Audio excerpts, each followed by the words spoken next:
Hello, this is the first time I'm trying to screencast, so hopefully we get it right?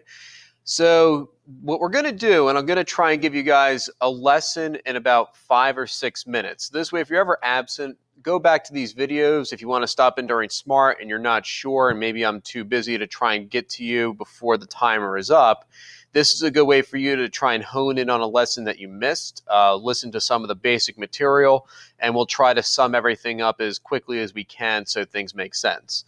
Now, this is the first lesson of the school year. We started discussing the end of World War I and especially the treaty that ends World War I, the Treaty of Versailles. This is in 1919. In the lessons, you'll see it's cast on the screen. You can always reference these notes when you go back into the classwork section on the Google Classroom app. Here's what you guys need to know walking out of this lesson. World War I was the most destructive conflict in human history up until World War II. There were two teams that fought. We're not going to go over and rehash why they fought, but what you need to remember was that you had the Allies, who were France, Great Britain, Russia, who fights in the war until 1917. They drop out because they have a revolution, and we'll come back to them later. Italy fought on the winning team in World War I. Japan, even though they're not on this map, and the United States, who comes in later at around 1918. On the opposing side, you had the Central Powers, you had Germany, its ally Austria-Hungary, and the Ottoman Empire, which is actually modern-day Turkey, and that's what they'll break up into. For this course, our main focus is on Germany. The Allies ultimately win the war. When America shows up, they manage to break the deadlock on the Western Front, all the trenches where the Germans and the French were slugging it out and nobody could get a clear win. America shows up with fresh troops. They start marching towards Germany, and they have no choice but to quit. To fast forward here,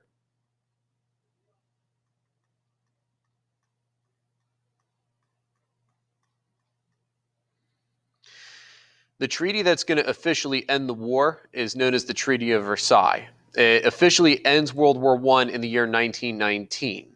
And even though it ends World War I, what you need to understand, this is critical, is that this treaty is actually going to be one of the main reasons why you have a World War II. It seems weird to think about, but this is a life lesson. You need to ensure you end a war properly, because if you don't, you may actually stumble into another one, not realizing you're laying the seeds for it. Versailles is a palace in France. The Allies show up, and it's Italy, Japan, Britain, France, and America. But realistically, it's Britain, France, and America that are calling the shots here. Russia's not invited because they dropped out. Woodrow Wilson, the American president himself, goes to Versailles hoping that he can get a few of his ideas put in there that will stop a future war from occurring.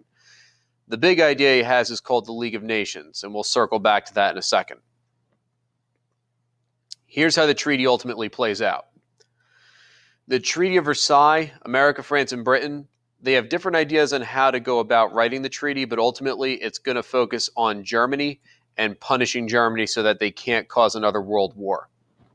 There's a few major points you want to know about. First off, Germany is found to be completely responsible for causing World War I. It's still debated to this day whether or not that was fair. Naturally, we know Germany was sinking merchant vessels in the Atlantic Ocean, which caused the Americans to come in. That made us angry. And they were far from perfect, but at the same time, they weren't the guys who shot the Duke, the Austro-Hungarian Duke. When he gets killed, all of those different alliances get entangled, and they go to war. So Germany gets found completely responsible for the war. They feel that's obviously unfair. They think it's unfair that one country has to shoulder the whole blame.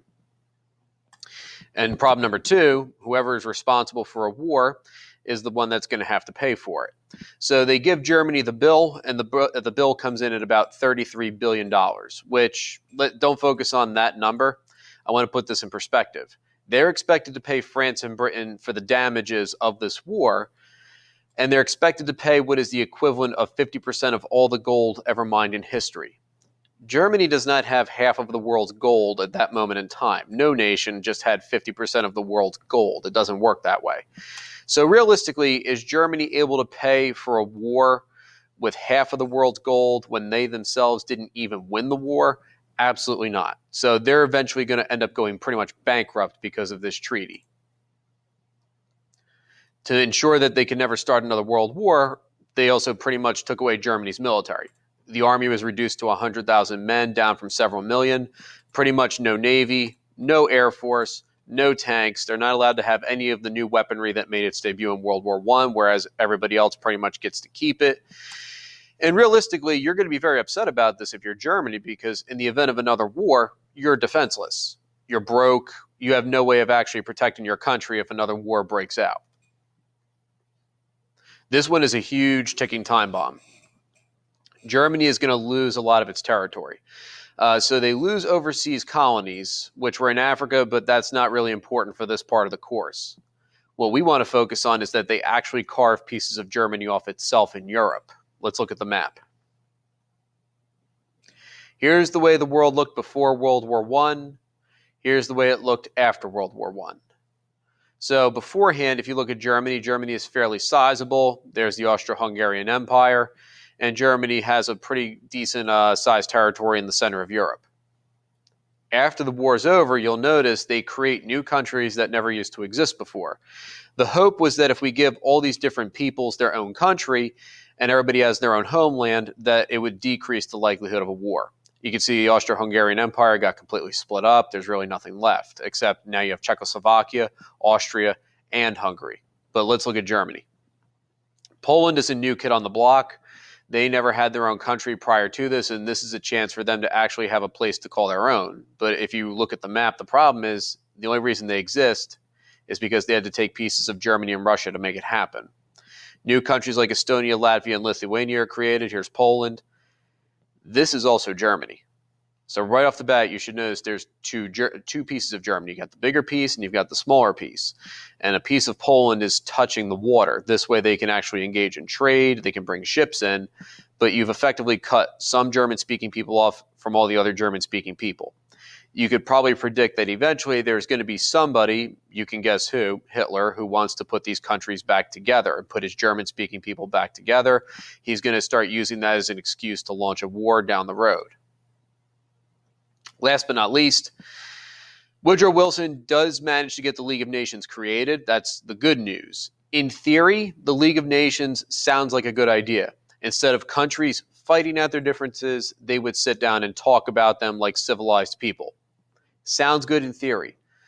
There are times you can avoid war through talking. Unfortunately, there are other times where you have to fight, and that's just the unfortunate nature of the world. The League of Nations is flawed right out of the gate. For one thing, it doesn't have a military of its own. It's pretty much just a club where these countries will meet and say, you know, I want to fix this way or that way, not fight it out. If they have no military, what's to stop one country from invading another country in the League? All they can do is wag their finger and say, no, don't do that. And then the other issue is the United States, even though it's the country that comes up with the League, doesn't even join it, which sounds weird at first, but it makes sense. Americans have a long history of trying to keep their nose out of other countries' business. They were warned about it when George Washington was president, and many Americans felt that if we get involved in this organization and we have to talk with these countries all the time, it's going to increase the likelihood that we're going to get sucked into another world war. You better believe after fighting what was called the war to end all wars, because they didn't know World War I was going to be part one of two, they didn't want to get involved with this, thinking it was going to suck them back in. So realistically, the League of Nations, it's just a club on paper. It's going to have no actual power when wars are about to occur. So the big takeaway here, Germany is forced by the Allies to take on a peace treaty that they did not want, that they find humiliating, that is stripping them of their pride, their dignity, their security, their money, whether they want to or not. Eventually, they're going to want revenge. And a couple people predicted it ahead of time. A French general said, I give it 20 years. This peace treaty, I give it 20 years. And he was right. 20 years and 65 days after World War I, you will have World War II, which is a continuation of the First World War. President Woodrow Wilson also kind of saw the writing on the wall, and he had said, I can predict that unless we're involved with the League of Nations and we're there to try and help keep the peace, another world war will occur. That's the lesson in short. Hopefully that made sense. If you have questions, feel free to leave comments, shoot me an email, come to see me during SMART, and have a good day.